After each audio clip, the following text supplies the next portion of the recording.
ជំរាបសួរបងប្អូនទាំងអស់គ្នាបាទថ្ងៃនេះគឺជាថ្ងៃទី23ខែ3 2026ណាបាទនៅក្នុងវីដេអូនេះដែរខ្ញុំចែករំលែកទាក់ទងនឹងការធ្វើក្រងបាទមានបងប្រុសម្នាក់ឆាតសួរបងប្អូនបាទ Facebook page បាទតាម Messenger គាត់សួរថា6និង12គិតអស់ប្រមាណអញ្ចឹងណាបាទប៉ុន្តែខ្ញុំចង់ប្រាប់បងថាអញ្ចឹងបងប្អូនចង់ធ្វើផ្ទះសំណាញ់ដើម្បីធ្វើរ៉ូបឡាហៃដ្រូផូនិកបងប្អូនមិនគួរធ្វើគុតទេព្រោះរងបន្លែវាស្តង់ដាវា12ម៉ែត្រហើយណាតំណទៅយក2តំណវា6ម៉ែត្រមួយតំណបាទ2តំណវា12ម៉ែត្រអញ្ចឹងបើបងប្អូនធ្វើ12ម៉ែត្រវាកັບអត់មានផ្លូវដើរសងខាងទេអញ្ចឹងណាបាទហើយបងប្អូនធ្វើចង់ធ្វើ6ម៉ែត្របដោយទៅតឹងណាទៅតឹង6ម៉ែត្រអញ្ចឹងវា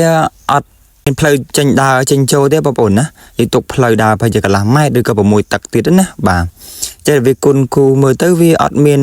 បានសាច់រងអីផងហ្នឹងបាន2រងឬក៏1រងមួយកណាត់អីហ្នឹងបើថាបងប្អូនតម្រូវ space តែប៉ុណ្ណឹងកន្លែងបងប្អូនតែមានតែប៉ុណ្ណឹងអាហ្នឹងយើងត្រូវតែកាត់ទៅយកចេញអញ្ចឹងណាតែវាស្ដាយទៅយកអាចសារ៉េបាន